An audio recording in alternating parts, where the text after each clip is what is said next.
Good morning, Dr. Tara. Good morning, my beauty queen. How are you? I'm doing well. How about you? I'm good. I'm good. Getting ready for a beautiful day. Yeah, I'm in the midst of unpacking. I moved to a different apartment. So I was able to hang a lovely little wreath on my door here to not make it look so bare. But yeah, just trying to dig out of the depths. But yeah, fall is here. The air is crisp. It's very exciting. I love fall, and October's coming, which is my favorite month of the year. But yeah, are you getting a little chilly over there? Yeah, it's not my favorite. I'm a summer girl. So this cool weather, it makes me sad. I love the heat. So, but I'll adjust and I'll wear beautiful boots and turtlenecks to make myself feel better. Yes, yes. So we just started up season 3. We've had a couple of episodes, and September is Childhood Cancer Awareness Month, and we wanted to highlight the story of somebody very special who has a child that has been diagnosed with cancer, and we want to help promote their organization, promote awareness for them, and talk about their experience. So, who do we have today?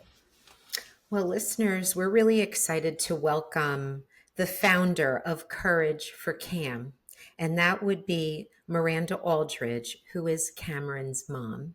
And Cameron is a beautiful 4-year-old who has B cell lymphoma. So Miranda's here to share her story of courage and tell us about her organization. So welcome to the Welloff Podcast, Miranda. Hey, thank you for having me. I'm happy to be here. I love your hair, by the way. It has some perspective, bright red hair, and it is so awesome. I love it. You Thank are you. I rocking don't. it. I would call Yes. it magenta. What do you call it, Miranda? It's more pink in the sun, but sometimes it looks red too. So Oh, whatever you want to okay. call it. You're right. It is kind of pink. I love it. Pink is one of my favorite colors. Hmm. Thanks. Me too. Yeah, so welcome. So I found you on Instagram. You are quite the Instagram aficionado. You have a lot of followers, and you've been documenting this journey with your daughter. Talk to us about what's going on. Sure. So our journey with Cameron began last year. She was diagnosed with B-cell lymphoma in October, and that was after what I would call maybe a mass or a lump sort of appeared in her eyebrow region. Um, as parents, we weren't super worried about it. We were concerned, obviously, because we know this wasn't something that was normal. Um, it just grew exponentially. I think within a month, it had tripled, quadrupled in size. Oh my gosh. Um, Wow. it was a little scary at that point. Still, through all of the appointments with her pediatrician's office, her dermatologist, we were never even considering that it could be cancer. We were just more so thinking it was a growth of some sort, but cancer wasn't really on the radar for us. She was ultimately referred out to surgery. She had that removed, and we were told that pathology would kind of let us know results within a week. And at that point, it was just out of our mind. It was gone. She had her first surgery ever at 3 years old, and we were trying to battle that and, comfort her and deal with all of the things. Um, and when we got the call exactly a week later, that told us the pathology came back and showed leukemia cells. Mm. Um, and I don't have to go Yeah. into the whirlwind of emotion that it truly was for our family at that time. Mm. Wow. Oh my goodness. So we were, I guess, told to come and be admitted to the children's hospital that was about an hour and a half away from us. We were told to plan to stay for about a week, and just like that, in one phone call, our world was shattered. Um, Cameron had another surgery that next day where they placed her port, which is where they access her for labs and administer her chemotherapy. And she had a spinal tap where they went ahead and administered chemotherapy as a sort of preventative measure. And they also did a bone marrow aspiration. Um, it was the bone marrow aspiration results that we learned her bone marrow was actually cancer cell free. There was nothing wrong in the bone marrow. It was solely just in that area that they biopsied and removed. So that is when her diagnosis changed from acute lymphoblastic leukemia to the B-cell lymphoma. We were told that she would still remain on the pediatric protocol for acute lymphoblastic leukemia, which is a treatment plan that is a little over 2 years. We stayed in the hospital with her for 8 days. And during that time, they just ran extra testing. She actually had the mass removed again because just within that week, it was growing back underneath the little butterfly strips that they put on. And then she was officially began chemotherapy, and then we were sent home to navigate it all and continue on her treatment plan. Wow. So what a story. And we're no strangers here to the word cancer and how hearing it just brings your life to a grinding halt and brings on a whirlwind of emotion. And when it's your child, I know that's a millionfold more intense. But for us and for our listeners, and I know you become an expert, right? So can you tell us more about B-cell lymphoma and what that means? Sure. So we were educated ourselves because we were not aware that lymphoma was so closely related to leukemia. And as a parent, hearing the word leukemia, like I said, was shattering. So then to hear lymphoma, I remember sitting there and I almost kind of felt a weight lift off, like, oh, is this better, thinking in my head. But then just to learn that it is also a blood cancer, and it affects her in the same way as the acute lymphoblastic leukemia were. The only difference is it's not in her bone marrow. So throughout her treatment protocol, she's not having her bone marrow aspirated regularly to check for cancer cells because she didn't have the cancer cells there.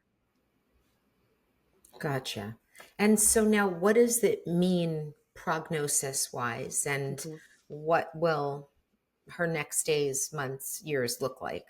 Right. So her prognosis was very great, in comparison to other families that we've connected to along the way, which, sits heavy in our heart because we are so fortunate that Cameron's okay. And in comparison to other families who are facing similar battles, they can't say that about their child, that their prognosis is great.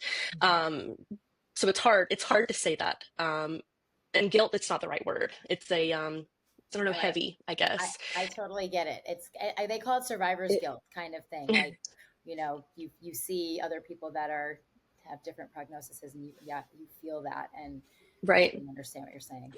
Yes. And so, I don't even want to say the R word, relapse. That's way ahead of us, looking at what could happen. But right now, her end of treatment date is in December of 2026. And after then, we are hoping that she carries on this story and this journey with us, our whole family, and we can continue on with it. Which is amazing. And I know, it's hard when you're in an environment with people with similar diagnoses, but different severity, Right. You're the lucky one when it's not life-threatening. I shared with you before we started recording that my daughter had an autoimmune disorder diagnosed at age 8. And part of that was she received low-dose chemotherapy once a week. She had surgeries, and it was really rough. And it's like a blur. But what I'm thinking about with a 3-year-old, how do you explain to her what is happening? Because my daughter was 8 and she was very smart. So I was able to kind of boil it down to more digestible terms, like your body doesn't like your bones and is trying to attack. It's still scary, doesn't sound good, but how do you tell an innocent precious, and Cameron is precious. She's so precious. 3-year-old, now 4-year-old, what is happening? That was rough. Yeah. Cameron has always been very positive, gleaming, full of light, happy. And she was just that on that day. We as her parents were trying to hold it all together, and she's in the back seat just eating a peanut butter and jelly, like, this is cool, like eating in the car, because I never let my kids eat in the car, and she was eating in the car because we had to hurry up and get to the hospital. And we, at that time, we just told her we have to go see a doctor. They want to talk to us about when you had that bump on your eye. And we knew that we were going to be staying overnight. And she was so excited. Like, it was a hotel for her. She was going to go stay at the hospital. They're going to give me breakfast. And so we really try to lean in on those positive things that she had already, had about the whole, event. But then when it came time to explaining to her, why are these doctors doing what they're doing, and these words that everyone is saying, and we told her that her body is sick, even though you don't feel sick and you're still running around and you're playing, but inside your body is sick, and it needs special medicine that is given to us in a special way, talking about her port, and that she asked about her brother and her sister. Well, are they sick? And we had to explain to her, no. And at that time, we didn't have the resources, I guess, just, we weren't involved in the cancer community on day one, day two, so we didn't really know how we were going to be able to connect Cameron with these other kids who were like her. So at that time, she kind of, felt like it was only her, which I think for a 3-year-old is difficult and strange to them, to understand. Yeah, absolutely. And tell us a little bit about how you did start to integrate with the childhood cancer community. So you have this Instagram page that has close to 250,000 followers. How did you start that, and how did that really take off and really get into the cancer community? We were already sort of sharing our lives here and there a little bit. I was a teacher at the time. I had a TikTok, and I was recently posting about my, I don't know, days as a teacher, and different things. And when all of this happened with Cameron, we wanted to share the positive moments. It began on Facebook, just my personal Facebook friends. We would post every month or so, just sort of to give an update, and I would share 20 or 30 pictures of Cameron happy. Because especially in that first month, it was maybe only once a day that she was happy. It was hard, with the different medications and stuff that she was on. We began sharing her trips to her clinic, and getting chemotherapy. And what really set everything off was when it was time to cut her hair. And that was a decision that was made by Cameron. At the time, was 3 years old, just before her 4th birthday, and she's making the decision to cut her hair. And that was big. That was a lot for us. Wow. We had recently found on TikTok a woman. Her name is Carly. She was just diagnosed with breast cancer at the time. She was a hairdresser, and she posted a video of all of her loved ones cutting her hair for her. And at this point, we had told Cameron that she's going to lose her hair. That was a whole conversation that happened over the course of months. And I showed her that video, and she lit up. Like, I'm bawling.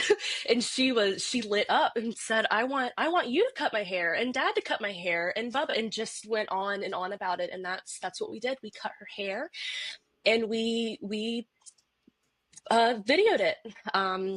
I think that video has over 60 million views on TikTok. Wow. And it was, I couldn't even look at my phone.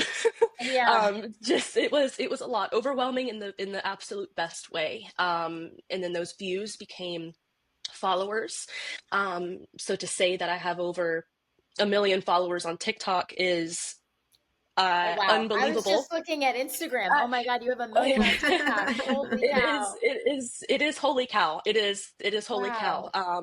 And it's, I think when you're, you're trying to expand your community and do that, that's amazing. But for someone like us, we weren't at all expecting to have an impact on that many people.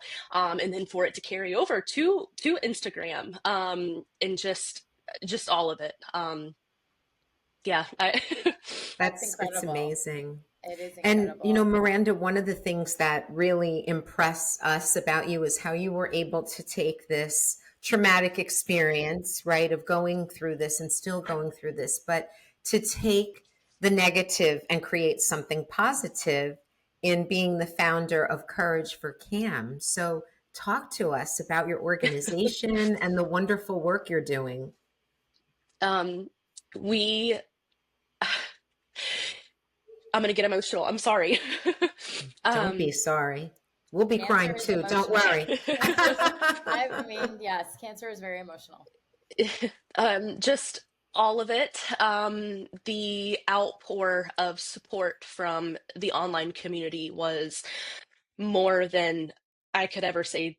Thank you is never going to be enough. And hearing from so many people, oh, my sibling had cancer. Oh, I want to be a nurse, and your story has inspired me to go into pediatric cancer, and just all of the different positive messages and comments and just outreach from all of these people all over the world.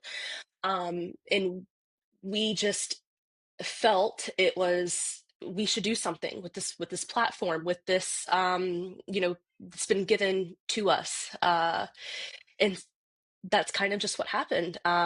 Cameron's always enjoyed coloring.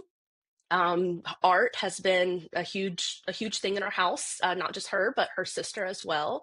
And I can't tell you the exact moment that Color with Cam was born, but when it happened and it took off, and it was something that Cameron absolutely loved doing with me, was designing this coloring book. And what started off as one coloring book became 3 coloring books, and now we're going to have another coloring book.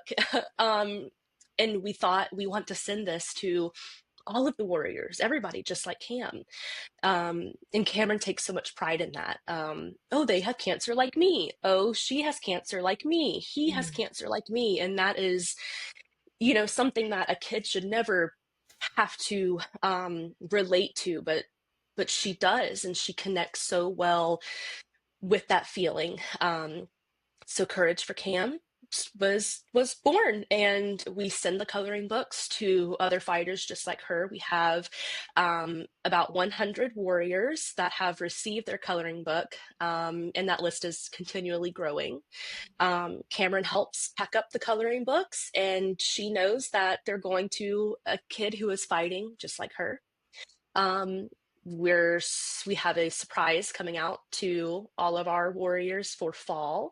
So all 100, maybe more, by the time we're ready to send it out, we'll get a fall Halloween coloring book with some more happy things with it, just to kind of help lift them up. Because the days are tough for these kids, and just to have something special come in, we have seen firsthand that it does make a difference. That's wonderful. And tell us a little bit more about the coloring books and the pictures in them. Yeah. What do they entail? So Cameron, the first one we did was Cam's favorites, and it was just all of her favorite things. Our I guess one of her popular things is salt and vinegar chips. She says it in a Me she too, me says it too. in a cute way. She says salt and vinegar, and that really hit off with like the online community. So that is like page 1 is salt and vinegar chips, because that, especially at the beginning of her treatment, was so important to her to have. It was a comfort thing for her. So just more of her favorite things: dress up clothes, jewelry. All of the things that she picked out. I think she picked out like 25 things, 22 things. And we designed them, put it together, and published it on Amazon. So not only are we sending it to pediatric warriors, but any any person can purchase the coloring books off of Amazon, and all of those royalties go to the Courage for Cam nonprofit, so that we're able to fund our, you know, everything The that we're business. Yeah. doing, Yeah. the business side, the not fun things, the buying all of the things and mailing and that stuff. Yeah. Sure. Oh, I that's love this so wonderful. much. I Yeah. know. I know. Thank you. I hope we get to meet Cameron someday. Yes, no, absolutely. She is at school actually, and that was, you know, another decision that we felt very fortunate to be able to make, Yeah, for her to go to school for a couple of hours. sure. Well, But if her she was life here, she would. should be as normative as possible. How often does she have her treatments? So she is officially in maintenance therapy. So right now she's only having to go in every month to have her labs checked, and then she's having a spinal tap every 3 months. So the spinal tap, they do give her anesthesia, so she's asleep for it. Oh, thank God. They're checking her spinal fluid for cancer cells, and they're also placing the chemotherapy. She receives another chemotherapy in her port on that day. And then in the meantime, she's taking an oral chemo every day, which has been a challenge because medicine's not tasty. Yeah. But so it may still sound like a lot, but it is very seldom in comparison to all of the treatments that she's gone through in the past year. Miranda, what have you learned about yourself during this whole journey? I I have found a strength, and I just didn't know that I had. Um, it's pointed out a lot by friends and family, just how, how well I'm able to hold it together. And I don't know, hearing it just sounds so. At first, I didn't feel like I was strong. I just felt like I was doing what I'm supposed to do because I'm the mom. But after connecting with so many others and talking with other moms and just really, really seeing that wow, we are strong. And I can do things that I didn't think I could do before. And how do you maintain your sanity and your mental health and wellness? Like how do you take care of you when you have, and you mentioned you have two other kids as well? Yes. And yeah. I have truly found a passion in the nonprofit work. Before Cameron's diagnosis, I was a teacher. I've taught for 7 years. I was teaching sixth grade math at the time, and I was a year into my PhD program for psychology. So I had this passion for education that I don't want to say was taken away from me, but just the wanting to have an impact on others, I think is what sticks with all teachers. And I was able to find that in another kind of avenue. So I take care of myself by giving to others and making those connections. That's really on the mental side of things. Physically, I still try to get out and move. I don't go to the gym as much as I was, but hoping that I can, find that balance as the kids have started school again. How old are your other kids? They're all C's. Cameron's older brother Carter is 10, and then her older sister Charlotte is 7. So how do you explain what's going on with their sister to them? That was tougher than explaining it to Cameron. At the time, Carter was 9 years old, and he has already had not so great experience with cancer. He was very aware what cancer was, and unfortunately, he related cancer with death. So it was very, it was a lot, because his first question is my sister going to die? So that was emotional. And it took a lot of time, for him to adjust as well. And her sister Charlotte, being 7 years old, not really, she's heard the word cancer and she knows it means that you're sick, but she didn't really have that sort of relation to the word like her brother did. So they understand that Cameron's body is sick as well. I used kind of the same words, but I have, let them know exponentially that their sister is going to be okay. They each have been able to go to one appointment, just so that they can see how brave Cameron is, and how Cameron makes those appointments look like it's nothing. I mean, they go in and, I mean, stab her to access the port, for me is cringing every time, but she does it with such grace, and she was able to show her siblings, and they've accepted, and I think that Cameron's always been she's the baby of the family, so they've always had a special place in their heart for her, but that I think that love has grown even more through it all. Wow. And it sounds like she's just this ray of light. I mean, even just watching her on the videos, she's as young as she is and already taking this into such a positive light. She's going to be doing some really great things for cancer moving forward, as are you and the family. Yeah. Yes, it's really I feel it. Yeah. Yes. Thank you. I think I'm going to anticipate an answer, but Miranda, every guest on our podcast is asked the same question. And that's, what does Welloff mean to you? I would say that Welloff is maybe thriving, having the strength, and maybe all of the resources available, to have that strength to live a healthy life, but a life that brings purpose, that brings joy. You're such an inspiration. Thank you. And your resilience and the capacity to do something so positive when you're struggling with your own challenge is really impressive. Thank you. Yes, cancer is no joke, and it's a lot, especially when it's your child. So we definitely commend you on just getting up every day. Mm-hmm. Right. Right. Well, Cameron makes sure to wake everyone up the happiest way that she can. I love that. I love children with sassy energy. It's my favorite. It is all the time. Yeah. Yes, absolutely. Oh my God. Well, thank you so much for coming on here and sharing your story and Cam's story and Cam's journey and Courage for Cam. It's also inspiring, and we really wish you and Cameron and your whole family nothing but health and success moving forward. Yes, thank you. Thank you so much.